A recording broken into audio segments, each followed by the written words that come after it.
আসসালামু আলাইকুম। হে বন্ধুরা, আজ প্রবাস নিয়ে কিছু কথা বলি।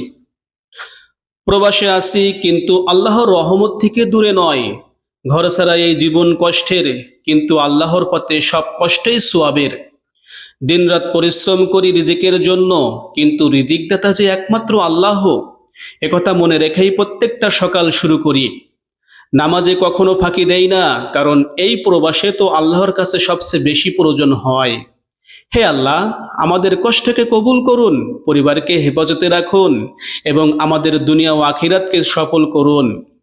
দূরে আছি কিন্তু সেজদার কাছেই থাকি রব্বুল আলামিনের। হে আল্লাহ, প্রবাস জীবনের কষ্টগুলোকে কবুল করুন সওয়াব হিসাবে। প্রবাস জীবনে কারো পাশে থাকতে পারি না, তবু পাঁচ ওয়াক্ত নামাজে আপনজনদের জন্য দোয়া করি। ঘর থেকে দূরে কিন্তু আল্লাহর রহমত থেকে দূরে নয়। প্রবাসের প্রতিটি ঘাম যেন হয় জান্নাতের পথ। রিজিকের খোঁজে প্রবাসে, রিজিকের খোঁজে প্রবাসে, আর আল্লাহর সন্তুষ্টির খোঁজে সেজদায়। এই দুই মিলেই আমার জীবন। আল্লাহর উপর তাওয়াক্কুল করে প্রবাসে এসেছি, তিনিই যথেষ্ট আমার জন্য, দুনিয়াতেও আখিরাতে। আসসালামু আলাইকুম।